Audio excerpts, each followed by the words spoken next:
নমস্কার বন্ধুরা, চ্যানেলে সকলকে স্বাগত। তোমরা নিশ্চয়ই এতক্ষণ বুঝেই গেছো যে আজকের ভিডিওর টপিক কি।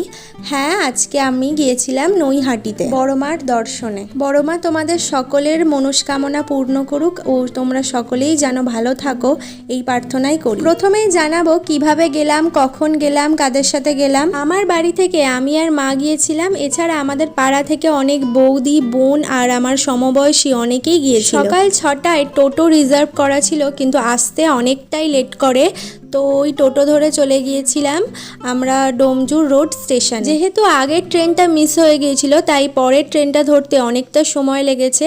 আমাদের এখানে আমতা লোকাল ধরতে গেলে অনেকটা টাইম হাতে নিয়েই রাখতে হয়, কারণ একটা ট্রেন মিস হলে পরের ট্রেনটা অনেক পরে থাকে। প্রকৃতি দর্শন ও গল্প গুজবে কাটলো অনেকটা সময়। তারপরে ওই 8টার পরে ট্রেন ধরলাম এবং আবারও একটা সুন্দর দৃশ্য উপভোগ করতে করতে চললাম গন্তব্যে। এটা হলো রামরাজাতলা স্টেশন। এখানেই আমার কলেজ, তাই এখান দিয়ে যাওয়ার সময় বিশেষ এক অনুভূতি হয়। তোমরা সকলেই হয়তো এটার সাথে রিলেট করতে পারবে।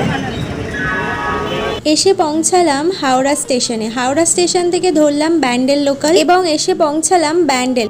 এবার ট্রেন ক্যান্সেল হওয়ায় এরপরের ট্রেন ছিল অনেক অনেক দেরিতে। তোমরা যদি এরকম সমস্যায় পড়ো তাহলে অবশ্যই তোমরা এখান থেকে লঞ্চে করে যেতে পারো। অনেকজন থাকায় আমরা সেটা করিনি।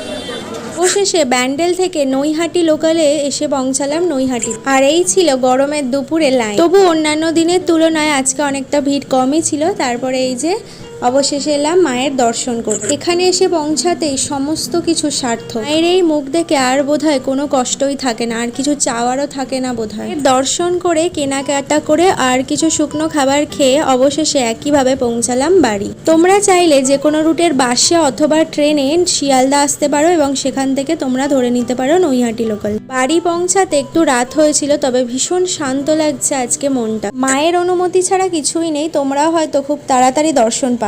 এবং জানিও তোমরা কারা কারা আগেই দর্শন করে বড়মা। ভিডিওটা শেষ করলাম বড়মার নাম নিয়ে। Please like, share and subscribe.